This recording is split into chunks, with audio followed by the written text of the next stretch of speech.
Welcome everybody to the Korok Cafe. My name is John, and welcome to the rebirth of a series I call the Zelda Religionist.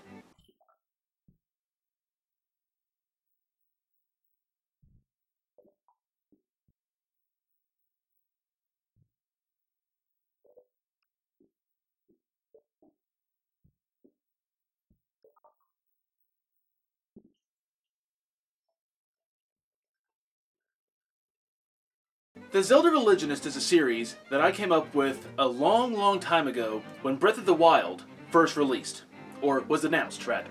It was a series of videos on a much older channel. Each video in the series covered one subject about Breath of the Wild. It was a series where I talked about my own theories about the game. I would go over certain aspects or certain things that they revealed or announced for the game in a trailer. It would cover just about anything that you could think of.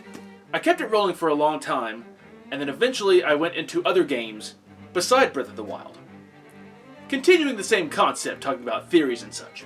And then eventually, I just didn't do any more videos. Then when Tears of the Kingdom was announced and revealed, I did a few videos over its announcement. Not too many though, because just life got in the way.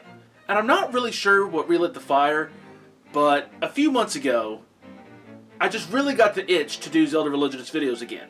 Do even more videos of Tears of the Kingdom that I never got to do before, and just cover more things in Zelda in general.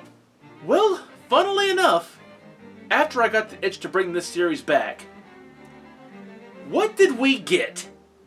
We got a brand new trailer reveal for a little game called The Legend of Zelda Echoes of Wisdom. Who else saw that coming? Not this guy. I had a hunch that I should be recording my reactions watching that Nintendo Direct a few weeks ago. Unfortunately, I didn't. But let me tell you, whenever that trailer came up for Echoes of Wisdom, I was literally open-jawed staring at the computer monitor for the entirety of its runtime. Especially when I saw the fact that we get to play as Princess Zelda herself for the first time in a mainline series Zelda game. At least to my knowledge. We don't count those CDI titles around here, okay? Those are blasphemous. Get them out of here. Just get them out. I suppose you could kind of count the Subspace Emissary storyline in Smash Bros. Brawl, because you can play as Zelda in that, but that's getting into a little bit of a gray area. We're talking Legend of Zelda main series games. That's it. And the Echoes of Wisdom trailer gave me an answer to a question that I didn't know I had. Whenever it showed Princess Zelda in the Jelly Bean format from the engine that was used in Link's Awakening for the Switch, I got so happy. Because she never made an appearance in that game. And I love that art style in Link's Awakening for the Switch. It's so cute, it's so adorable, I love it. It's perfect. And I never thought to myself when playing Link's Awakening on the Switch, what would Zelda look like in this art style? Well, we now have our answer. But I love the start of that trailer because it's a cloaked Link, kind of echoing his appearance in Breath of the Wild / Tears of the Kingdom. And it didn't even click in my mind until I saw Zelda, because I think I was too distracted by the trailer, didn't even register the fact that the hero was holding the Hylian shield in plain view when the camera pans down to his side, and then the next shot happens and you see Zelda trapped in the crystal, and I'm like, oh my god, here we go, we have a new Zelda game. When did this happen? But what I really liked about it, it started at the Ganon fight. And I'm like, why are we already seeing this? I mean, it's not really spoilers, because we know Link goes to fight Ganon at the end of the game. My first thought was, okay, this trailer is just immediately confirming timeline placement and or era. It's a Ganon story. So cool. And where it's in the Link's Awakening engine, this must mean it's probably around the same time area, so it's either immediately after Link's Awakening, or it's the next Link, the next Zelda, fighting the same Ganon. One of those stories, And then we get to see a bit of the fight, which is really cool. And then it does something I didn't expect. Link starts disappearing in the giant portal opening from the ground from Ganon's spear after he's defeated. He manages to shoot an arrow to the crystal, trying to break it in time. Then he disappears into the rift. slash portal, whatever you want to call it. Zelda's able to break the crystal, and then she takes off running because the portal starts to expand. But the point of view that she's running in, she's running towards the screen, it kind of looks like the player controlling a character running away from the rift. So I'm just sitting there thinking, there's no way they're doing this. Then she goes to that hillside overlooking the castle, Death Mountain, the lake, another mountain. Beautiful, by the way. Then that title pops up. The Legend of Zelda, Echoes of Wisdom. And it's at this point I'm just like, I'm sold. It doesn't take much. You just say, hey, new Zelda. I'm not showing you anything on it. Just know there's a new Zelda. Here's the release date. Here's the price. I'm going to immediately go buy it. Because I'm playing it regardless. But then we find out the gameplay is a little bit different. Zelda's using what's called the Tri-Rod. She makes echoes of objects and monsters to fight with. That's just really cool. And I'm here for it. I'm so excited to see the endless potential this game's going to have for playability. I'm just ready to get my hands on it and get creative with it. Just to see what I can do in this world. One thing it showed at the very end of the trailer was Zelda using an echo, fighting, and it was a Redead slash Gibdo. OG Redead slash Gibdo. Because it's on the ledge, and it gives its paralyzing screech, and the enemies are frozen. You can use a Gibdo slash Redead for yourself. How cool is that? The undead monsters from the Zelda series that scared the crap out of me as a kid when I played Ocarina of Time, I actually hid in a closet, that's a story for another day, are back once again, but this time you can use them to paralyze your enemies with fear. It's just insanely cool. And probably the coolest thing about that trailer, its release date. The Legend of Zelda Echoes of Wisdom is slated for September 26th, 2024. That's this year, a few months away. I'm so excited about that. Because as soon as I saw the trailer, I was thinking maybe 2025. Probably late 2025. We gotta wait a whole year for this thing. I gotta wait a few months.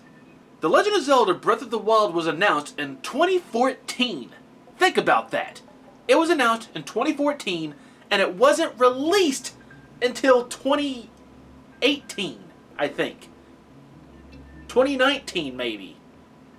I want to say 2019, because almost immediately after Breath of the Wild released, there was a trailer that came out, a very small teaser trailer, mind you, just showing some footage post Breath of the Wild with Link and Zelda, and then at the end of it, it showed Ganondorf coming to life, and then it said Breath of the Wild 2 is in development. That was 2019, and that game was radio silent for years and didn't come out till I think 2023. So yeah, when I saw this trailer for Echoes of Wisdom, I was thinking a year at the earliest. But no, a few months. I'm still trying to process that. But yeah, Link's Awakening on the Switch, super fun game. I had a blast with it, loved the art style, and now we're getting a new Zelda game taking place in the same engine, but not the same location. Because if you've played Link's Awakening, spoilers, you know that that game takes place in Link's dreams. The island of Koholint is in Link's subconscious, I'm assuming, and he wakes up from the dream, destroying the island, and he's left in the water on the wreckage of his raft. That's the ending of the game. The island of Koholint is not Hyrule. Echoes of Wisdom very much takes place in Hyrule because you can see Hyrule Castle in that trailer.